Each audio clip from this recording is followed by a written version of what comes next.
Ang kwento ni Tomby.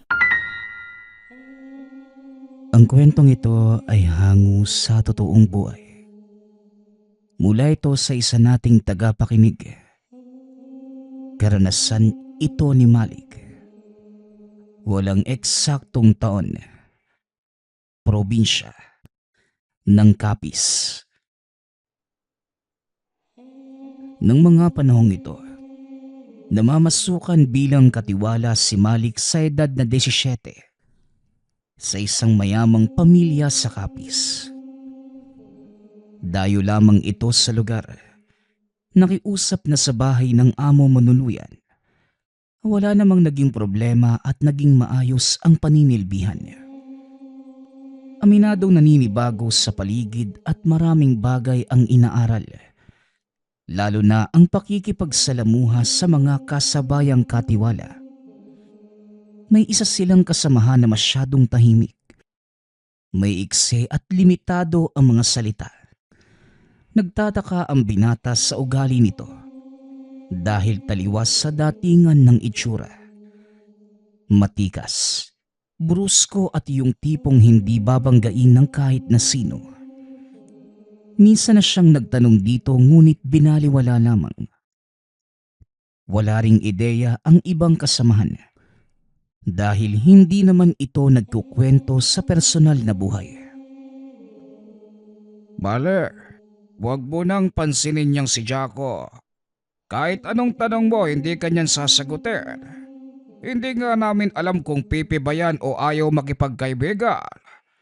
Magmula noong dumating siya dito sa mansyon, 3 beses ko lang nadinig magsalita yan. Masasayang lang ang oras mo kaya hayaan mo na lang. Wika ni Mang Buloy.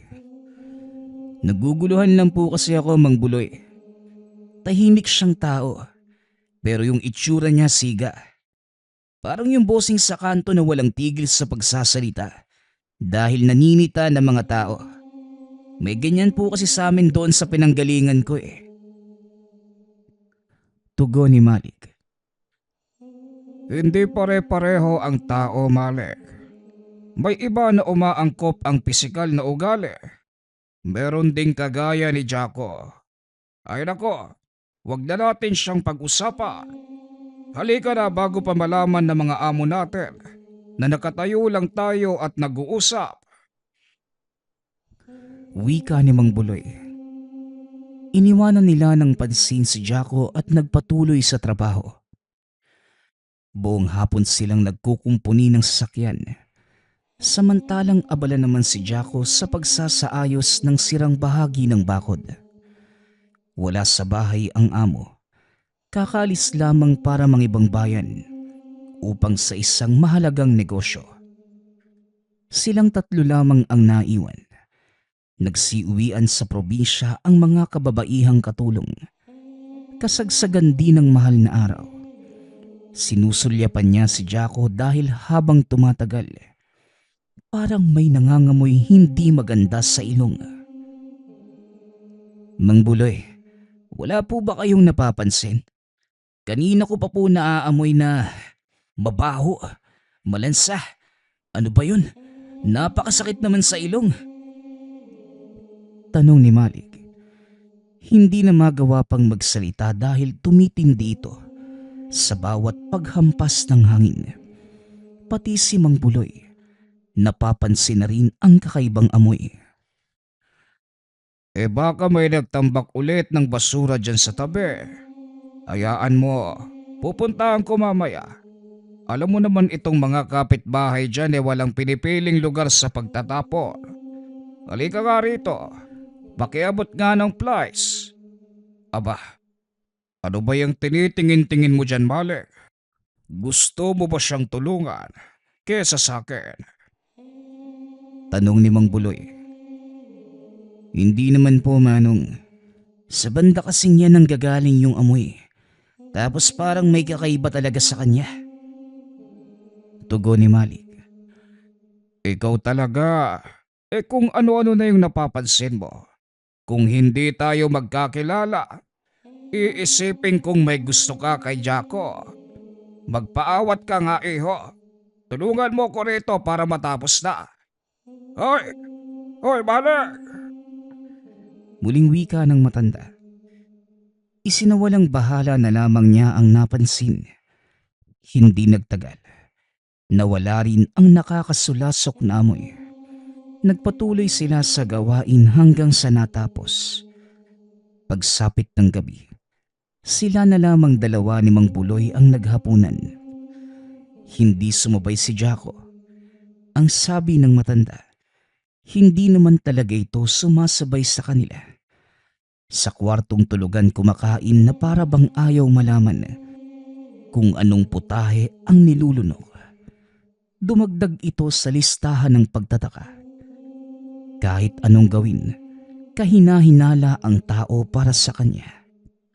Kung hindi lang dahil sa paninita ng matanda, noon pa niya inalam ang totoong pagkatao ni Jaco.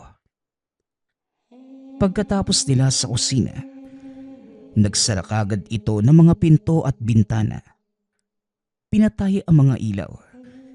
Nagsipasok na sa kani-kanilang tulugan. Hindi makatulog si Malik na mga sandaling yun. Bumangon ito. Dumungaw sa bintana upang makalanghap ng hangin. Nang sandaling yun, nakita niya si Jaco. Nagmamadaling lumabas at nagpunta sa kakawian. Nagtaka naman ang binata dahil muling napansin ang masangsang na amoy. Kagayang-kagaya ito kanina. Kaya upang masagot ang katanungan sa isipan, bumaba ito upang sundan si Jaco. Pagdating sa labas, wala na ito. Pati na ang masangsang na amoy. Tinignan niya ang paligid kung tama rin ba ang sinabi ni Mang Buloy. Na dahil lamang sa basura ngunit walang nakatambak sa tabi-tabi. Nilibot ang buong bakuran maging ang likod ng bakod. Subalit wala talaga. Napakamot na lamang siya ng ulo. Lumalakas ang kutob na ang amoy ay pagmamay-ari mismo ni Jaco. Abat batang ito, anong ginagawa mo sa labas? 10 oras na ng gabi. Pumasok ka na bago ka mapagkamalang masamang tao. Pagtawag ni Mang Buloy, na sumunod naman sa kanya matapos mapansing nawala sa kabilang higaan. Lumapit siya rito at nagtanong. Manong, si Jaco po kasi nakita kong umalis tapos naamoy ko muli yung baho kanina eh. Hindi po ba siya yung nangangamoy? Hindi ko maiwasang maisip eh. Ay nako, ayang ka na naman sa mga hinala mo. Pwede bang tantanan mo na lamang si Jaco? Alam mong tahimik yung tao at masikreto eh. Huwag na tayong mangelam dahil buhay niya yon. Kung sa kanya man ang gagaling ang masangsang na amoy, ano naman, nangangamoy rin ng tao baka nakakalimutan mo. Sita ni Mang Buloy. Gusto pa sana niyang magsalita. Ngunit kagad pinigilan ng matanda. Pinapanhik sa itaas. Habang nasa higaan, hindi kayang alisin sa isipan ang mga hinala. Kinabukasan, nagulat ang dalawa dahil sumabay sa kanila sa agahan si Jaco. Bibihira itong mangyari. Bumati rin at nagsimulang magsalita. Pinagluto ko po kayo ng agahan. Maaga ako nagising saka wala akong magawa kaya naisip ko ito. Kumain na po kayo. Kayo na lang din ang tumansya sa lasa. Hindi ho ako marunong magtimpla eh. Wika ni Jaco. Sabay abot ng pinggan sa dalawa. Aba, isa itong himala, Jaco. Siya nga pala, saan ka nakakuha ng karne? Wala namang laman ng refrigerator. Purong gulay at prutas lang. Saka pinagbabawal ng ating amo ang karne dahil sa komplikasyon sa kanilang kalusugan. Tanong ni Mang Buloy. Ganun po ba? May dumaan po kanina na naglalako eh. Mura lang ang benta. Kaya bumili ako. Saka, hindi po ba kayo nauumay kakakain ng gulay? Karne naman po para maiba. Tugon ni Jaco. Kung sa bagay, may punto ka nga naman. O siya, tara kumain na tayo bago pa lumamig ang sabaw. Ilang buwan na rin tayong puro gulay kaya ito ang lantakan natin. Subo ng subo hanggang mabusog. Sandali, may itinabi akong soft drinks. Bagay rito. Wika ni Mang Buloy. Naging masaya ang agahan ng tatlo. Nagkagaanan ng loob dahil sa walang tigil na kwentuhan. Wala ang amo, kaya wala ring makakasita. Karne pa rin ang ulam sa tanghalian maging sa hapunan. Hindi lumubay sa kanila si Jaco. Sumusunod kung saan man sila paroroon. At tuwing kainan naman, sinisiguradong makakain ang inihaing karne. Dumagdag itong muli sa listahan ng pagdududa ni Malik. Ngunit dahil maayos na ang kanilang pagsasama, isiniwalang bahala na lang muna. Sa muling pagsapit ng gabi, naalimpungatan ito sa mumunting kaluskos mula sa labas. Sumunod ang pagaspasa ng mga pakpak at pag-angil ng isang mabangis na hayop. Sinilip niya sa bintana at mula sa nagsisiksikang mga puno ng saging sa unahan, nakita ang isang nilalang. Dumadaing habang iniinda ang tagiliran. Natutumba na rin ang iilang puno dahil sa pagwawala. Kagad niyang ginising si Mang Buloy, ngunit hindi naman ito magising. Napakahimbing sa pagtulog. Binalikan niya ang nilalang, ngunit wala na ito roon. Kaya naglakas loob na siyang manmanan ang paligid hanggang sa mga sumunod na oras. Ngunit wala itong napala. Hindi na ito nagpakita sa kanya. Itinulog na lamang at inisip na namamalikmata. Kinabukasan, nagulat ito nang makita si Jaco na iika-ika ng lakad. Nakahawak sa tagiliran. Nang tanungin ito, sinabi lang nagawa lamang ng pagkahulog noong inakyat ang bubong upang ayusin. Muli siyang naguluhan dahil wala namang sira ang kahit anong bahagi ng bahay. Kung hindi sumingit si Mang Buloy, kukumprontahin na sana niya ito. Ito, gamitin at ipahid dyan sa tagiliran mo. Sigurado kung magkakapasa ka. Sabi mo ang lala ng pagkahulog. Mamayang gabi rin, pahiran mo para mapabilis ang pagaling. Wika ni Mang Buloy. Sabay abot ng pamahid na gamot. Umalis din kagad si Jaco para asikasuhin ang sarili. Alam ko ang tinginan mong yan, Malik.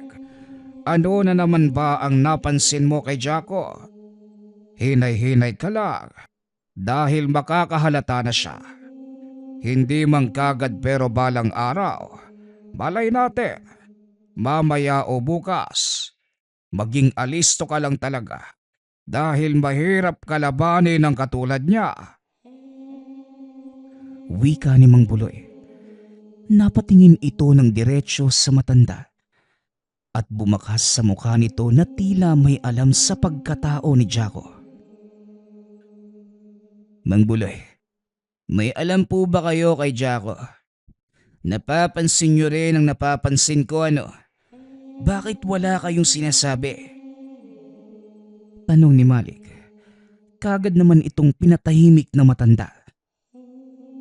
Huwag kang maingay. Nakakarinig siya. Saka na lamang natin pag-usapang kapag wala sa paligid. Kumuha ka ng walis sa likod at ligpitin na ang mga kalat sa labas. Pakitapon na rin ang mga basura dahil hindi pwede si Jaco. Baka mas lalong lumala ang kondisyon kung pagtatrabahuhin pa. Pag-iiba ng usapan ng mapansin na bumukas ang pinto ng kwarto nito. Sumunod si Malik at hindi na mawala ang kaba. Sa pananghalian nagluto muli si Jaco. Ngunit nagdadalawang isip na itong tumikim. Ngayon na may ideya sila sa katauhan nito, ayaw nang magpadala sa anumang pakulo. O ano, ayaw niyo bang kumain ng luto ko? Katulad pa rin niyang kahapon. Karne, inayos ko na ang timpla para sumakto sa panlasa niyo. Kumain na po kayo. Pag-alok ni Jaco. Hindi na, Jaco. Maraming salamat na lang. Ang totoo, tapos na kaming kumain ni Malik. Lumabas kami kanina para ipatingin sa talyer ang sasakyan ni Bossing. May parte na hindi ko maayos. Inabutan kami ng gutom kaya kumain sa karinderya. Ikaw na lamang ang kumain. Mamayang gabi na lamang tayo magsabay. Tugon ni Mang Buloy.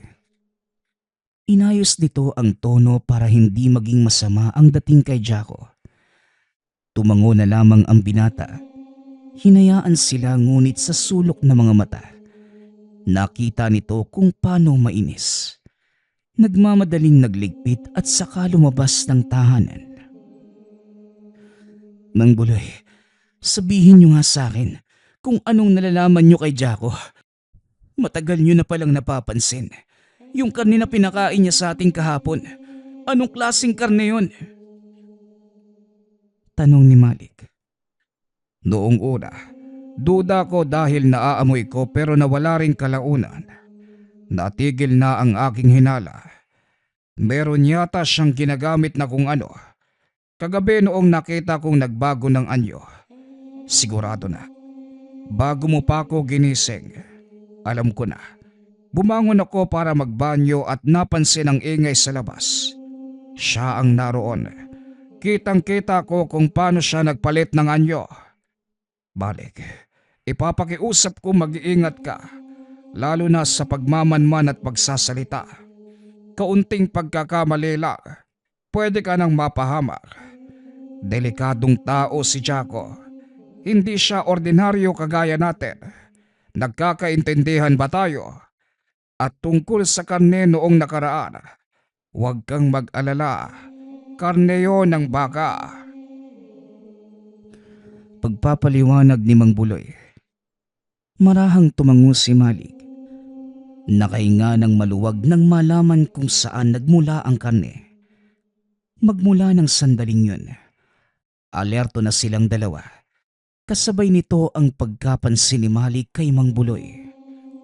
Nagdarasal ito oras-oras. Bumibigkas na mga katagang hindi pa nadinig kailanman. Pagkatapos, ang paghasa ng maiksing punyal at ang puting bato na nakalawit sa kwintas. Inihanda ito na matanda na para bang susuong sa isang labanan. Mang Buloy, ano po ba yung ginagawa niyo? Ano itong punyal? Itong kwintas? Tapos nagsasalita pa kayo ng kung ano-ano na parang nasa simbahan. Tanong ni Malik. Ipapaliwanag ko. Makinig kang maigi. Masyado kang maraming tanong eh. Mahiwaga ang patalim na ito. Nakapapatay ng masasamang elemento. Kabilang na ang aswang.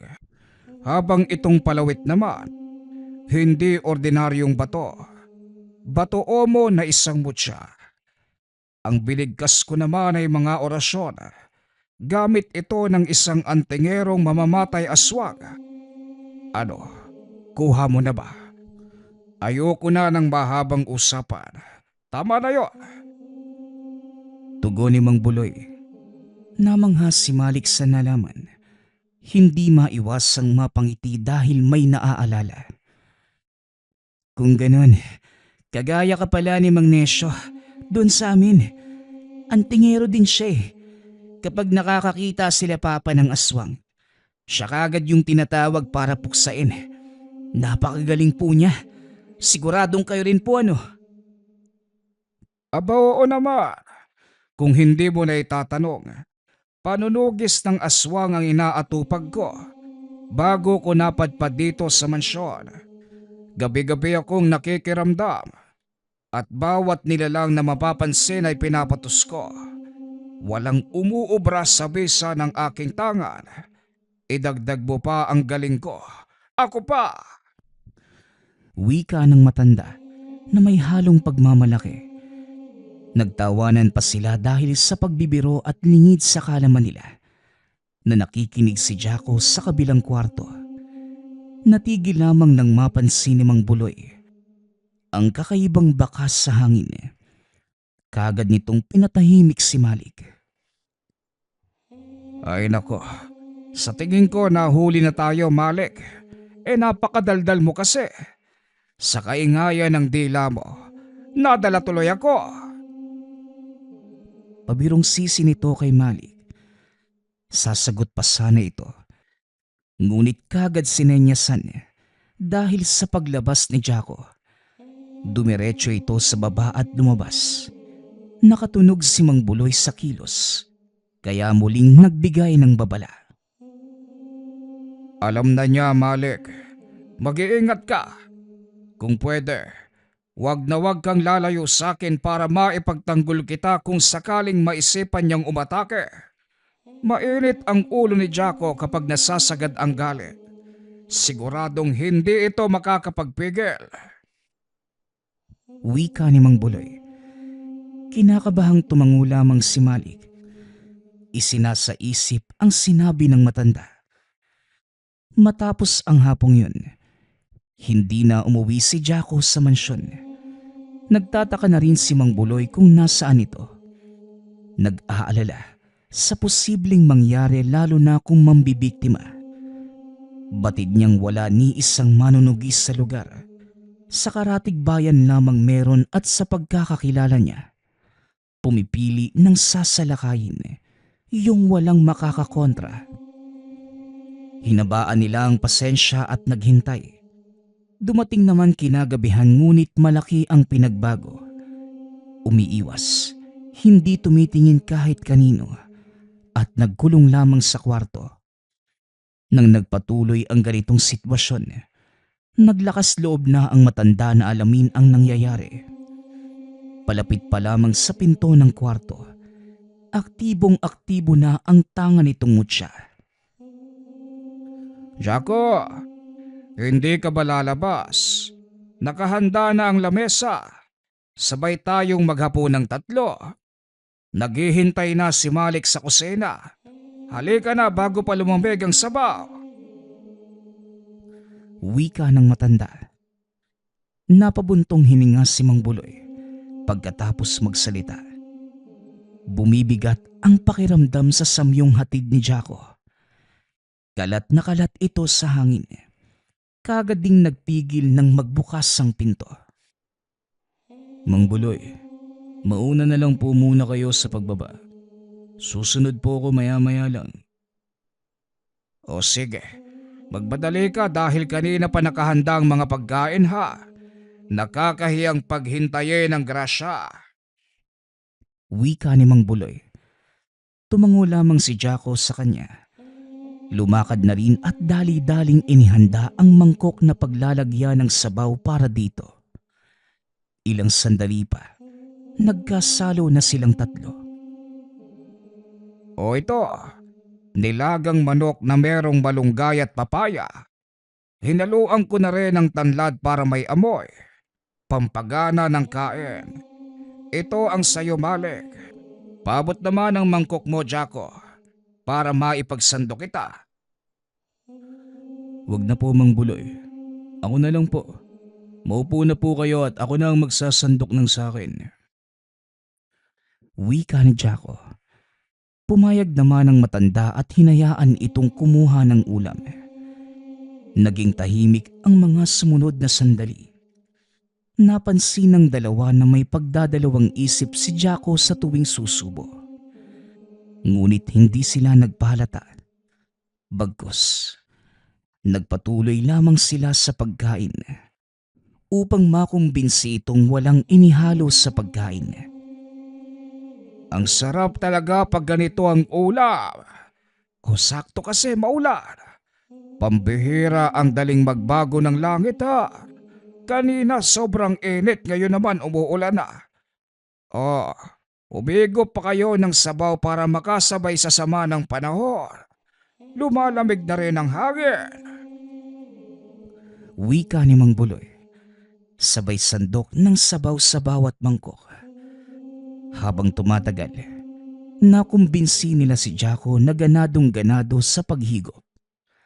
Hanggang sa ilang mangkok na ang naubos, hindi pa rin nakontento kaso wala ng laman ng kaldero. Naku, bakit hindi mo sinabi na paborito mo pala ang ganitong putahe, Jaco? Sana dinamihan ko. Mura lang naman ang bentahan ng manok ni Mang Tasyo kanina. Kung nagsalita ka kagad, yung malaking kaldero ang paglulutuan ko. Hindi bali na po. Sa susunod na lang. Ngayon lang kasi ako nakatikim ng ganitong luto eh. Masarap. Tamang-tama sa panlasa ko. Damihan niyo pa po sa susunod ha. Wika ni Jaco. Napangiti naman si Mang Buloy nang makitang umiepekto sa binata ang nilagay niyang lana. Isang uri ng pangontra na ipinahid sa mangkok. Sariling gawa na may bisang malinlang sa lasa ang aswang habang dahan-dahang hinihigop ang lakas. Gaganahan ito sa pagkain kahit ano pa ang ihain. Dahil sa mangkok lamang ito nakakapit. Hindi maapektuhan ang iba pa kahit sumandok sa iisang kaldero. Hindi nagtagal. Tuluyan na itong nawala ng malay. Ito po ba yung sinasabi niyong epekto ng lana niyo? Ang galing niyo naman po. Patay na po ba yan? Hindi pa. Pansamantala lamang na mawawala ng malay. Mga iilang oras kaya kung gusto mong mapigilan ang pagiging halimaw nito. Tulungan mo ko. Dalhin natin sa kwarto niya. Bilisan mo. Wika ni Mang Buloy. Ibinalik nila sa silid si Jaco. Iginapos sa higaan upang maiwasan ang pagwawala sa sandaling magising. Nag-orasyon si Mang Buloy. Samantalang sinusunod ni Malig ang bawat utos niya. Pagkatapos, nagsiupo sa gilid. Binabantayan ang walang malay. Mang Buloy, ano po bang plano mo sa kanya? Halimaw siya eh. Dapat kagad mo nang pinuksa. Patatagalin niyo pa masamang nilalang naman yan. Pwede bang wag kang magmadali? Doon din naman tayo patungo. Pero, nang suriin ko ang sitwasyon, parang kaya pang gamutin ng binatang to. Pwede pang alisin ang sumpa ng aswang sa kanyang katawan. Hintayin nating magising. Susubukan ko siyang kumbinsihin. Kung papayag magamot, edi hindi natin siya papatayin. Wika ni Mang Buloy. Kinilabutan si Malik sa sagot nito. Paano kung umuwi na sina Bossing at Madam? Pati tayo malalagot dahil walang ginawa para mapaalis ang nilalang na yan. Sa daga nga nagagalit sila eh. Ito pa kayang literal na aswang.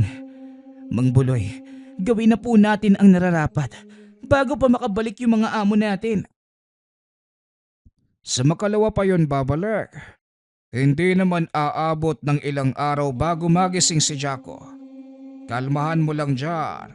Masyado kang natatarantay. Wika ni Mang Buloy. Habang hinihintay na magising si Jaco, nakatulog sila at hindi namalayan ang dahan-dahang pag-alis. Nakalabas ito ng tahanan. Ngunit dahil nangihina, gawa na rin ng senyales ng tangan. Nagising si Mang Buloy at nasundan. Huwag ka nang magtangka pa, Jaco. Bistado ka na. Wala ring magagawa ang pagsusubok mo dahil nangihina ka na. Wala ring silbi ang pagiging maskulado. Kumalat na sa buo mong katawan ang nilagay kong lason sa mangkok. Huwag kang mag-alala. Hihigupin lamang ang iyong lakas. Hindi ka niyan papatayin kagad. Ano lang, siguro dahan-dahan. Matanda ka. Hayop ka. Akala ko maiintindihan mo. Dahil isa kang manunugis pero hindi ka marunong umunawa. Aswang ako kaya normal lang ang aking galaw. Ikaw, anong pakialam mo sa buhay ko para mamasukan? Buhay ko ito at dapat labas ka na ron. Sira yata yung tuktok mo no? Antingero nga hindi ba? Normal lang sa akin na manghilam sa buhay ng aswang. Yan ang tungkulin ko Pakawalan mo ko. Hayaan mo ko. Aalis na ako sa lugar na ito, pangako. Pagmamakaawa ni Jaco sa kalagitnaan ng panghihina. Hindi kita pwedeng pakawalan sa ganyang kalagayan. Walang halimaw na marunong tumupad sa usapan. Kung gusto mong makaligtas, gumawa ka ng paraan para makalaya sa sumpang yan. Jaco, handa kitang tulungan kung papayag ka. Wika ni Mang Buloy. Natahimik ang binata. Tinitimbang ang mga bagay-bagay. Matagal bago siya nakasagot. Dismayado si Mang Buloy nang marinig ito. Gagamutin. Hindi kaya papatayin. Hindi mo ko maiisahang matanda ka. Narinig ko na yan dati sa isang antingero na tumugis sa akin. Kaya hindi mo na ako maluluko sa mga ganyan mo. Aba, ikaw na nga itong tutulungan, aayawan mo pa. O bahala ka na sa buhay mo. Basta't itutuloy ko ang pagtugis sa'yo. Matigas ka pala Hindi rin kasi pwedeng hayaan kitang malayang naglalakwatsa dyan sa tabi-tabi. Dahil alam ko, mambibiktima ka lang ng paulit-ulit. O sige, ganito na lang. Magtuos tayong dalawa. Patayan kung patayan. Aba, ang kapal ng mukhang mag-aya ng bakbakan Nakahilata ka na nga lang dyan. Parang lasing na walang ambag sa inuman. Wika ni Mang Buloy. Wala itong sinayang na oras. Kagad umatake matapos makapagpalit ng anyo. Malaki ang hubog at malapad ang mga pakpak. Ngunit hindi nagawang lumipad dahil sa sobrang panghihina. Hanggang sa pangangalmot na lamang din. Hirap na hirap ito sa paggalaw. Hinayaan ito ni Mang Buloy. Todo siya sa pag-ilag habang walang tigil sa pagsugod si Jaco. Napagod na lang ito katagalan. Dahan-dahang bumulagta gawa ng pag-epekto ng lana sa katawan. Lumalala ito sa paglipas ng mga sandali at hindi na nakagalaw pa. Naparalisa na ang buong katawan. Ang sabi ko kasi sa'yo, gagamutin nga kita pero ayaw mo naman. Hindi ko rin ugaling mamilit. Kaya hahayaan na lamang kitang unti-unting pagdusahan ng bisa ng aking pangontra. Sayang lang, dahil hindi magandang laban. Kuryoso pa naman sana ako kung gaano ka kalakas. Makalipas ang ilang sandali, nawalan na ito ng buhay. Dito lamang nakahinga ng maluwag si Malik na halos mahimatay pagkakita sa anyong aswang ni Jaco. Tahimik lamang din siyang nanood habang binubuhusan ng likido ang katawan nito at saka binalot ng makakapal na kumot. Isinakay ni Mang Buloy ng sasakyan at dinala sa malayo. Wala siyang alam sa kung anong eksaktong ginawa dahil naiwan sa bahay upang maglinis ng mga bakas. Nakabalik si Mang Buloy makalipas ang ilang oras. Kagad sumalubong si Malik at dali-daling nagtanong. "Manong, nasa na po yung bangkay? Anong ginawa niyo sa kanya?" Wika ni Malik. Namayapa na si Jaco ng tuluyan. Kung gusto mo, pwede mo namang ipagdasal ang kaluluwa. Baka sakaling matanggap pa sa langit. tugon ni Mang Buloy.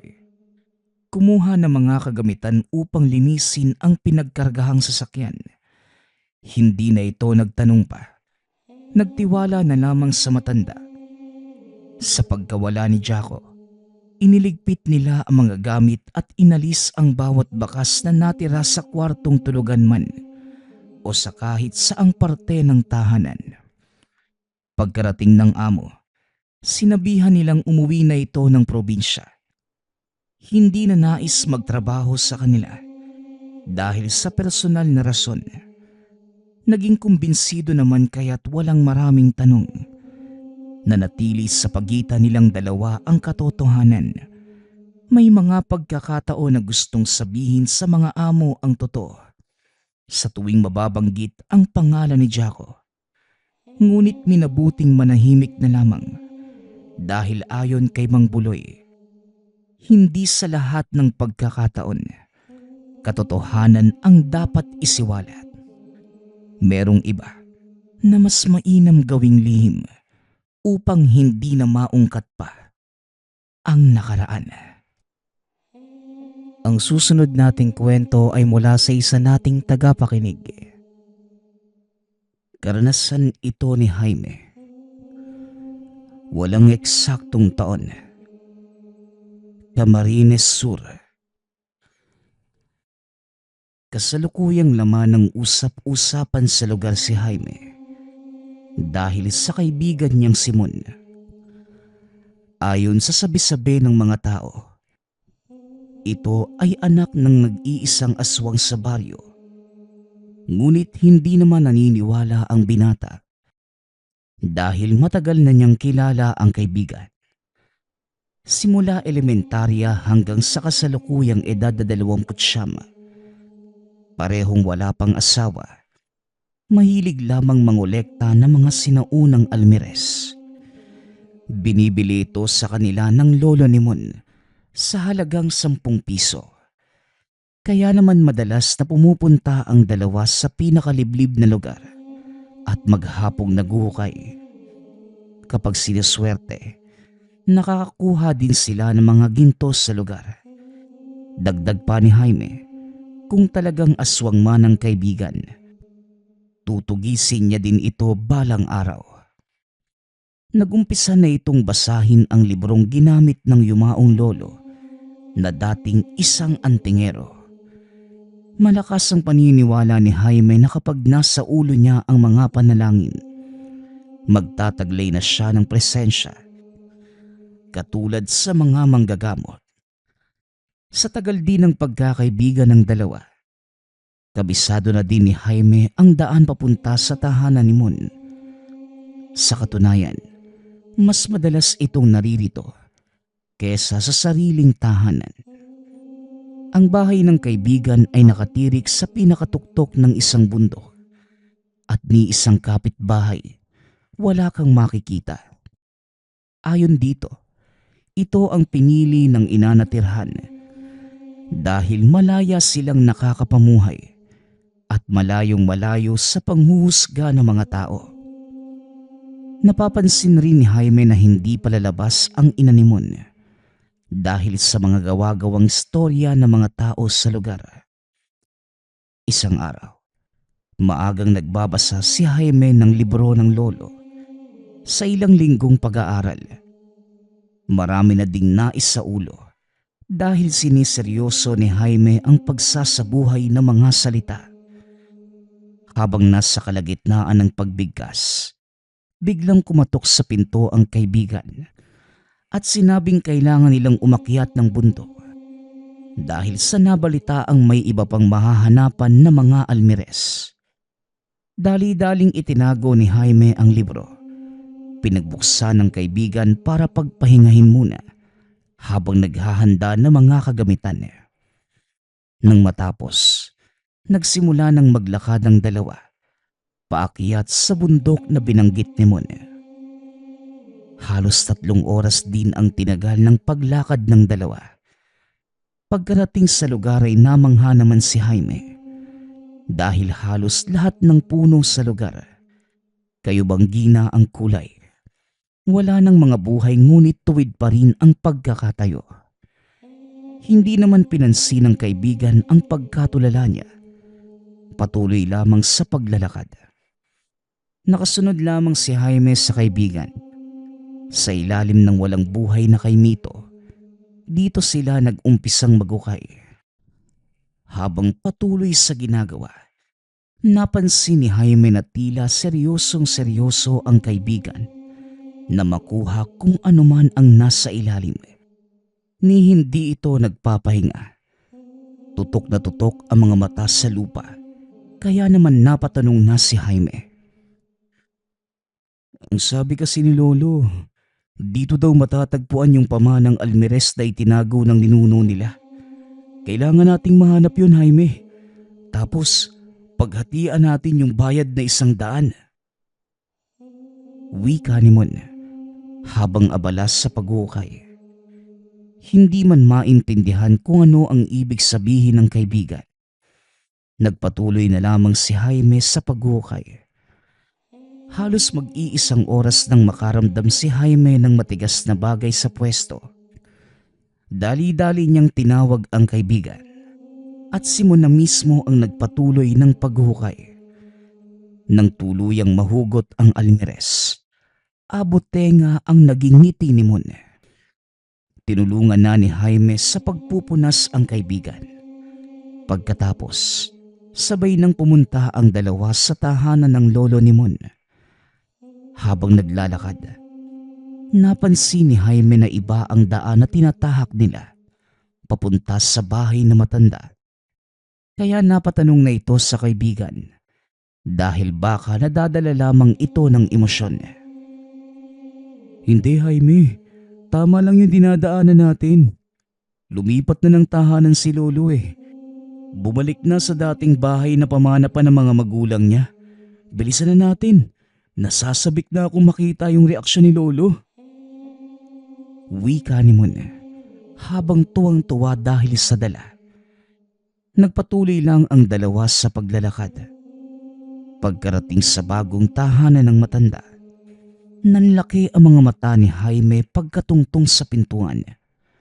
Bumungad sa kanya ang isang patungan na punong-puno ng mga Almirez. Kung hindi siya nagkakamali, nasa lagpas 50 peraso ang mga ito. Napakadami na. Ngunit sa pagkakatanda ni Jaime, 5 pa lamang ang naiaambag nila. Dahil mahirap pakahanap ng mga sinaunang Almirez. Habang patuloy sa pagmamasid, naagaw ang atensyon ni Jaime nang makita ang nakangising lolo ni Mon. Nakaramdam ito sa kilabot sa lolo ng kaibigan na nakatitig lamang sa mga Almirez. Maya-maya pa, bumalik na si Mon at pumunta sa palikuran. Tuwang-tuwa naman si Jaime nang abutan siya ng 100. Nagpasalamat na ito. Niyaya na si Mon na pumunta ng palengke para mahati at makapamili ng masarap na pagkain. Noong mga araw na yon, napakalaking bagay na ng 100. Napakababa pa ng mga bilihin na mga sandaling yon. Pagkarating ng dalawa sa palengke, kagad nang namili ng masasarap na pagkain si Mon habang si Jaime naman ibinulsa lamang ang nakuhang bayad. Matapos makapamili ay umuwi na ang dalawa. Pagkarating sa tahanan ni Jaime, hindi mawala sa isipan nito ang itsura ng matandang lalaki. Nakangisi habang nakatitig sa Almirez at nakakatakot kung tumingin.